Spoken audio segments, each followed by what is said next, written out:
بسم اللہ الرحمن الرحیم نحمدہ و نصلی علی رسولہ الکریم قال النبی صلی اللہ علیہ وسلم اذا رأیتم الذین یسبون اصحابی فقولوا لعنۃ اللہ علی شرکم صدق اللہ العظیم۔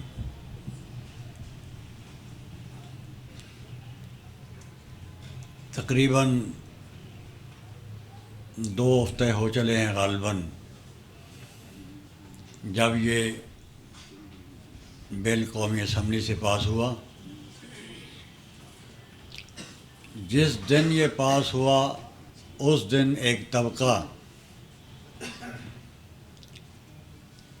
چیخ و پکار میں مبتلا ہے، مختلف قسم کی باتیں، شکوک و شبہات پیدا کرنا۔ کبھی کہتا ہے کہ توہین کی تعریف بیان کرو، صحابی کی تعریف کرو۔ بھی صحابی کو تم مانتے نہیں ہو، صحابی کو ہم مانتے ہیں، تعریف بھی ہم کریں گے۔ کبھی کہتے ہیں کہ تمہاری کتابوں میں یہ لکھا ہے۔ ارے بھائی، ہماری کتابوں میں لکھا ہے، کتاب کا مصنف یا ہم جو اس کو ماننے والے ہیں اس کی تشریح بھی ہم کریں گے، تم نہیں۔ تم قرآن پاک کی آیات ہوں یا احادیث مبارکہ ہوں، ان کو بھی اپنا مطلب پہنا کر لوگوں کو بیان کرتے ہو۔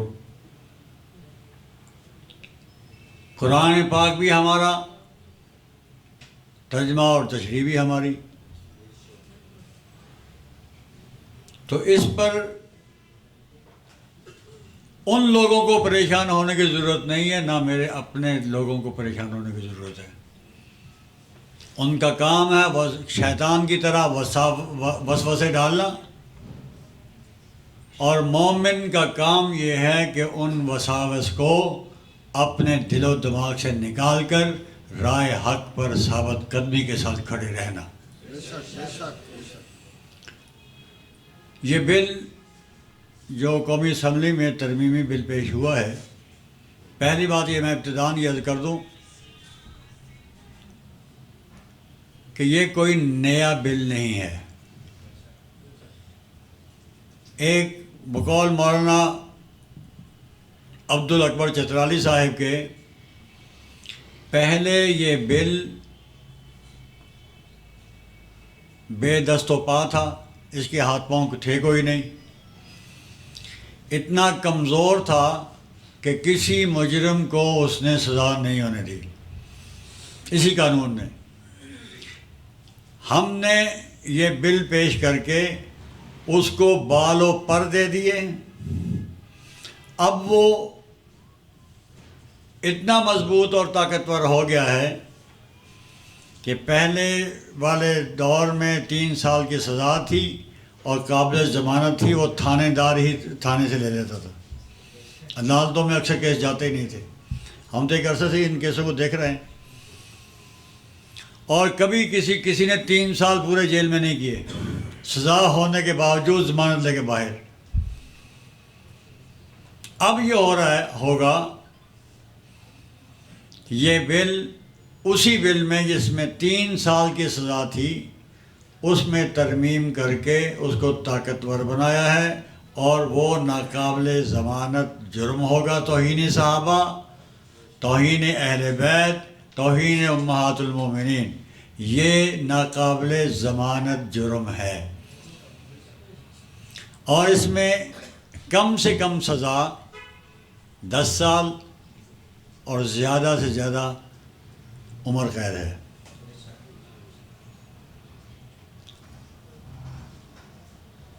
جو لوگ آج واویلا کر رہے ہیں، چیخ چلا رہے ہیں،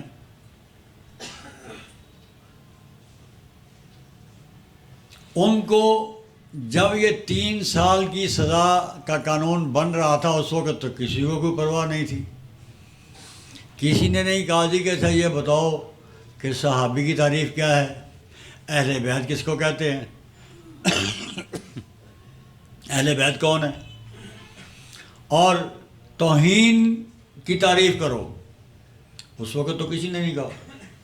اب ضرورت کیوں پیش آ گئی؟ اور اس بل نے بہت سے لوگوں کی آنکھیں کھول دی ہیں، جو آگے تبلیغ کرتے تھے، ان کے پروگراموں میں بھی جاتے تھے اور کہتے تھے نہ کہ مشترکات پر ہمیں اتحاد کر لینا چاہیے۔ ہمارے ہی علماء جاتے رہے وہاں پہ کہ مشترکات پہ، پہلے ان سے یہ پوچھو کہ شیعہ کے ساتھ ہمارے مشترکات ہے کون سے؟ کوئی ایک چیز بتا دو کہ جو ان کے اور ہمارے درمیان مشترک ہو،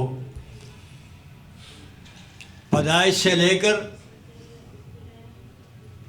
قبر میں اترنے تک کوئی ایک چیز بتا دو جو ان کی ہمارے ساتھ مشترک ہے۔ کون سے مشترکات کی بات کرتے ہیں؟ یا آج تک ہمیں سمجھ میں نہیں آئی۔ تو اس لیے کہ ان کو اس وقت تکلیف یہ ہے کہ اب پھنس گئے۔ اور دوسری بات آپ نے حضرات نے اس پر غور فرمائے کہ سارے کے سارے شیعہ دنگے ہو گئے، چھوٹے سے لے کے بڑے تک سب چیخ چلا رہے ہیں ہم نہیں مانتے، ہم نہیں مانتے۔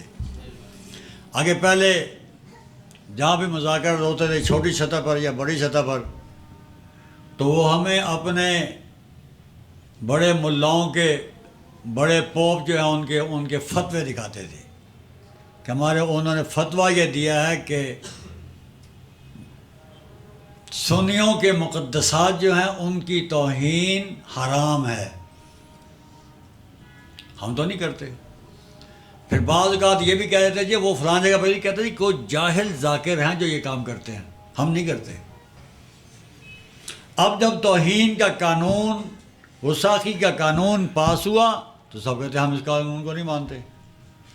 اب چور کو ڈر ہوگا اپنے اس چوری کی سزا کے قانون پر، مجھے اور آپ کو ڈر ہوگا۔ جس نے چوری نہیں کرنی اس کو کیا ڈر ہے بھائی؟ وہ ڈر ہے اس کو۔ اور جو گستاخی، جس نے گستاخی نہیں کرنی، میں گستاخ نہیں ہوں صحابہ کا، نہ میں رسول اللہ کا گستاخ ہوں، نہ امہات المومنین کا، نہ اہل بیت کا، میں تو گستاخ نہیں ہوں۔ میری طرف سے 100 مرتبہ سزائے موت دو، میری طرف سے اس کو مار کے کیما کرو، کتوں کے آگے ڈالو، مجھے کیا پرواہ؟ آپ کو پرواہ ہے اس کی؟ بولو، کس کو پرواہ؟ جس کو پرواہ ہاتھ کھڑا کر لے۔ کسی کو پرواہ نہیں، اس لیے کہ آپ نے گستاخی کرنی نہیں، چونکہ وہ غصہ۔ اب ادارے پر لوگوں نے پوچھا ان سے کہ تم کیوں چیخ رہے ہو بھائی؟ اس کا مطلب ہے کہ تم گستاخی کرتے ہو اس لیے چیخ رہے ہو؟ اصل مسئلہ یہ ہے کہ ان کے ہاں تبرہ عبادت ہے۔ یہ دنیا کا واحد مذہب ہے جس میں گالی دینا، لعنت کرنا جس کو عبادت سمجھا جاتا ہے، وہ بھی فرعون کو، حامان کو، ابو جہل کو، قارون کو، کسی کو نہیں۔ کبھی آج تک کوئی ایک بندہ یہ بتا دے کہ اس نے کسی شیعہ کے منہ سے فرعون کے خلاف لعنت سنی ہو، شیطان کو لعنت کی ہو، شیطان کو اس طریقے سے اپنی عبادتوں میں تبرہ کرتے ہوں، قارون کو، حامان کو، ابو جہل کو، عتبہ کو، شیبہ کو، کسی کے پر لعنت کی ہو، وہ اصل میں ان کے پیشوا ہے۔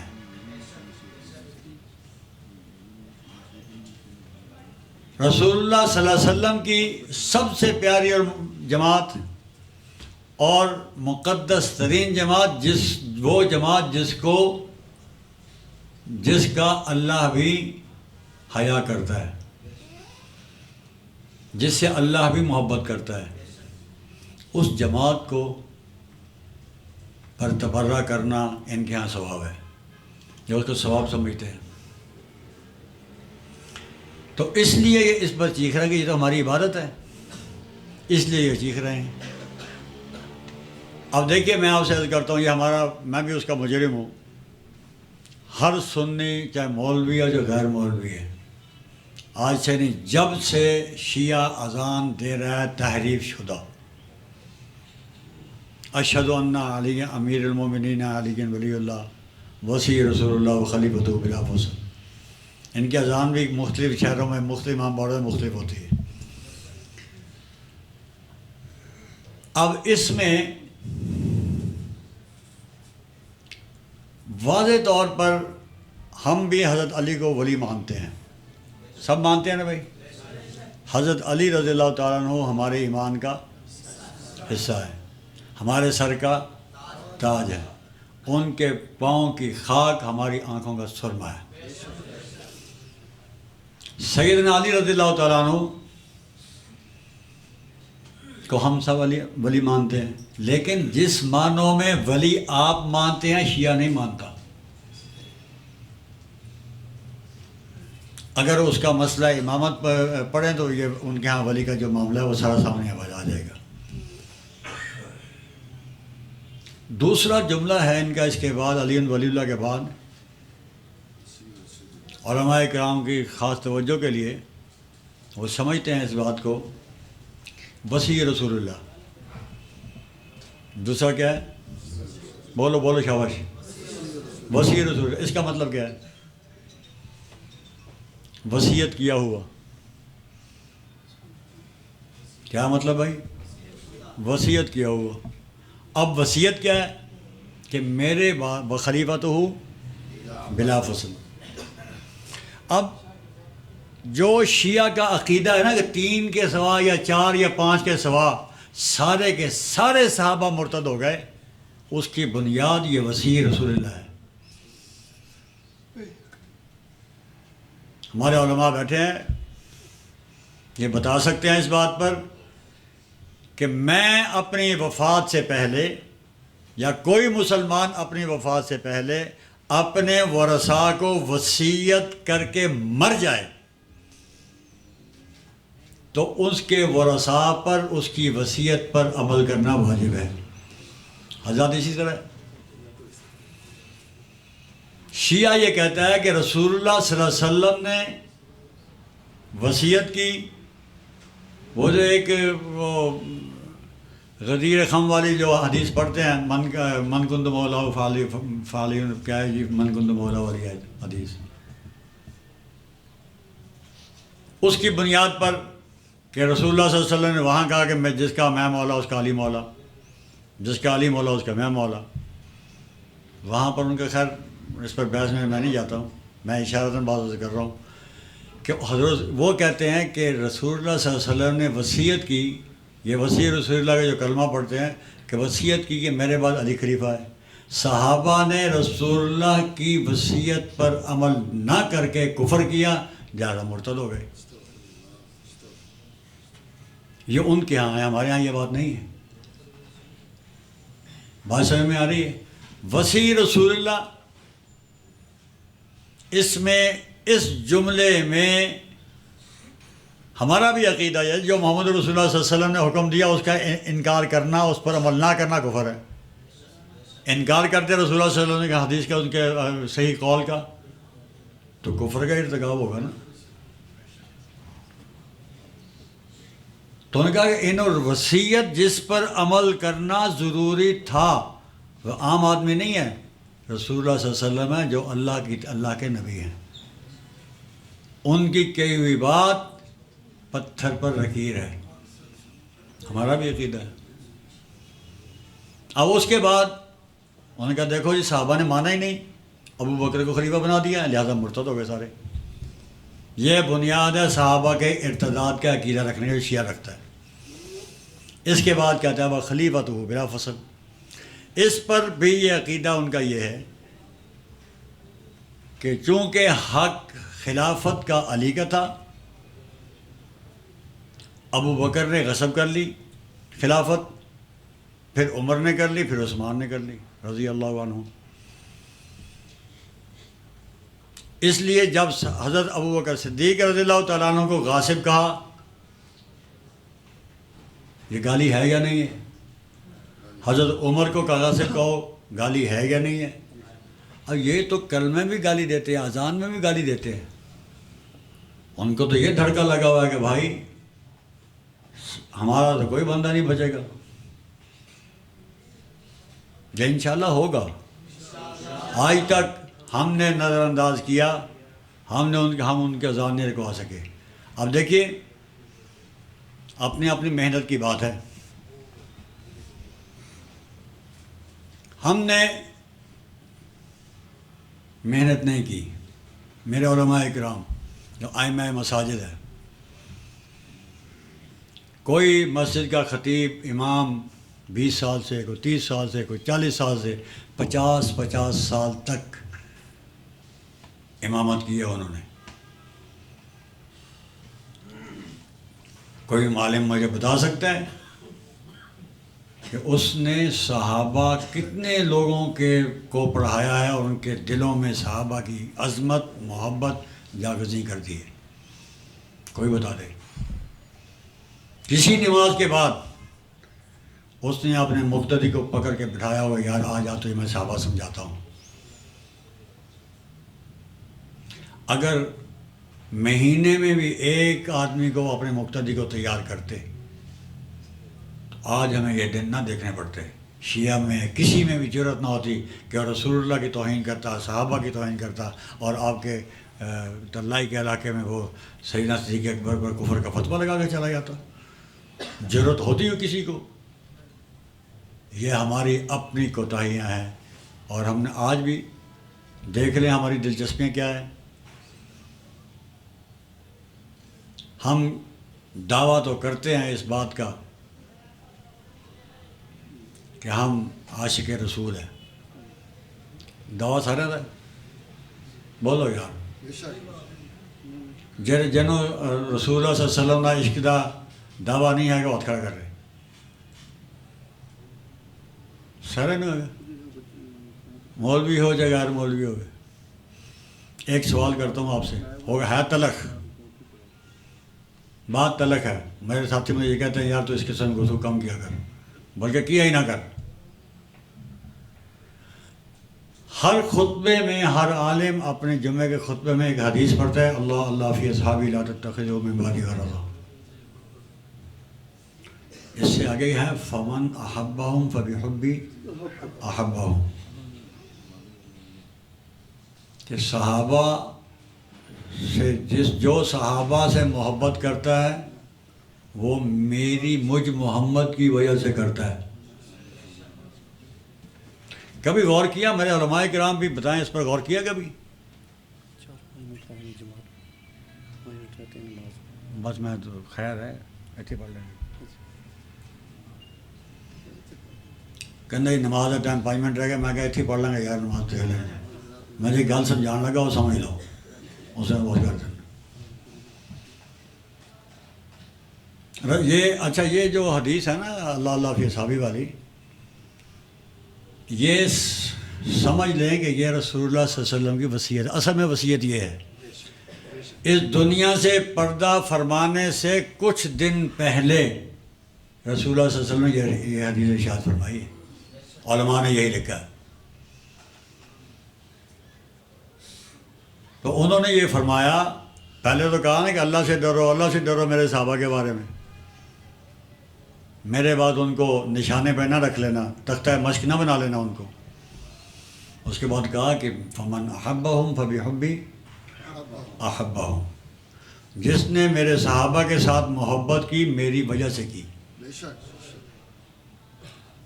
تو اس کو صحابہ سے محبت ہے، اور اس کو محمد رسول اللہ نبی سے محبت ہے، مجھ محمد سے محبت ہے، لہذا اس وجہ سے ان کے ساتھ محبت کرتا ہے. اگلا جملہ، امن ابغضہم بغضی ابغضہم. کوئی مسلمان اس بات کا تصور کر سکتا ہے کہ وہ محمد رسول اللہ کے ساتھ بغض رکھے؟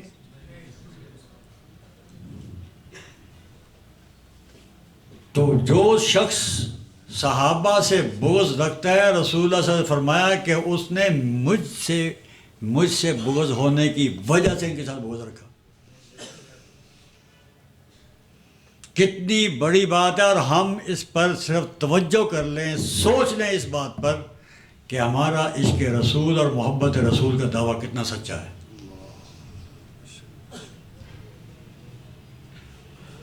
کچھ نہیں گیا،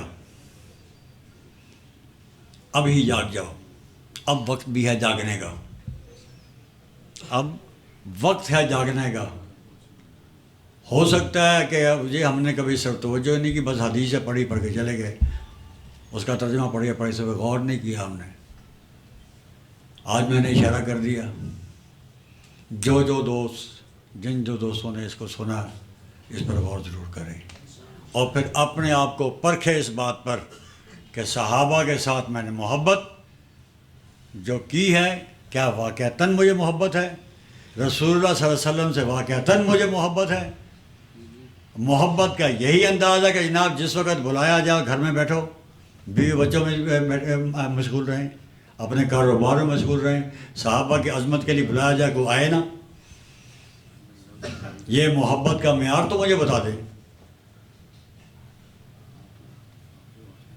محبت کا معیار یہ ہے، حضرت رسول اللہ صلی اللہ علیہ وسلم نے فرمایا، ارشاد فرمایا کہ تمہارا ایمان اس وقت تک مکمل نہیں ہو سکتا جب کہ تمہیں اپنے مال، جان، بیوی، بچوں، ماں باپ، ہر چیز سے زیادہ محبت مجھ سے نہ ہو. اسی طرح سن رکھا ہے سب نے، علماء نے یقیناً پڑھ رکھا ہے، سناتے بھی ہیں لوگوں کو. اور پھر جب بلایا جاتا ہے اس محبت کا تقاضا یہ ہے، رسول اللہ کے لیے بلایا جائے، صحابہ کے لیے بلایا جائے. صحابہ کو گالی دینا اصل میں رسول اللہ کو گالی دینا ہے، یہ توہین رسالت ہے.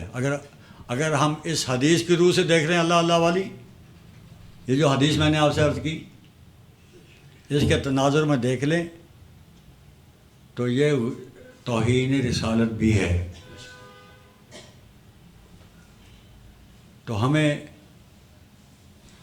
اپنے جذبات کو، اپنے کاموں کو دیکھیے، ساری زندگی بندہ کام ہی کرتا ہے نا. دکان، والدین، بیوی بچے، کہیں کوئی مسئلہ بن جائے خاندان میں، شادی ہو جائے، کوئی مرگ ہو جائے تو جانے میں کوئی چیز رکاوٹ بنتی ہے. خاص طور سے بیگم دا کو مر جائے تھا، یا بیگم دے کسی شادی ہو جائے، سب تو پہلے پہنچیا ہوتا. کیسا کہ بیگم ناراض ہو جائے گی، اللہ سے ناراض ہوتا، کسی نے پرواہ کوئی نہیں. صحابہ، اب وقت ہے، یہ جو بل پیش ہوا ہے آگے بھی اس کا مرحلہ رہتا ہے. اگلے مرحلے تک ہم نے اپنی آنکھیں بھی، اپنے کان بھی کھلے رکھنے ہیں. اور جب جہاں بلایا جائے، اگر سینٹ میں پیش نہ ہوا، میں آج واضح طور پر کہتا ہوں، مشورہ تو ہوگا اسی پر، میں آج یہ کہہ رہا ہوں کہ انشاءاللہ احتجاج بھی ہوگا، دھرنا بھی ہوگا، سب کچھ ہوگا. خون دینا پڑا خون بھی دیں گے. کوئی زندگی ہماری کسی کام کی نہیں ہے. اگر صحابہ پر، امہات المومنین پر، امی عائشہ پر ہماری زندگی نہ لگے تو کوئی فائدہ نہیں ہے، بیکار ہے زندگی ہے. تو اس لیے ہر بندہ دیکھو، ماں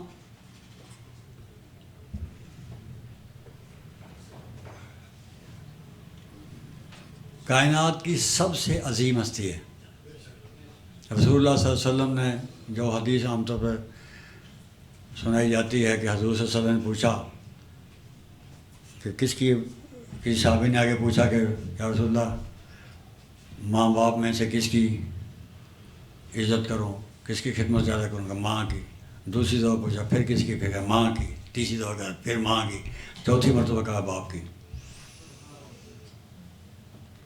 ماں کا یہ درجہ ہے. اور پھر جس ماں کو اللہ نے اپنے قرآن میں، اپنے کلام اللہ میں، اپنی کتاب میں ماں کہہ دیا ہو تو اس کی عزت اور اس کا مرتبہ کیا ہوگا، اس کے ہم پر حقوق کیا ہوں گے. یہ ساری چیزیں سوچنے کی ہیں. پرچی پھر آ گئی ہے نماز پڑھنی ہے جی اگے پیچھے پڑھنا نہ ہوں ضرور سارے نماز پڑھنی ہے. ٹھیک ہے. اللہ تعالیٰ سانو عمل کرنے کی توفیق عطا فرمائے. مال ہی نہیں بالبلا.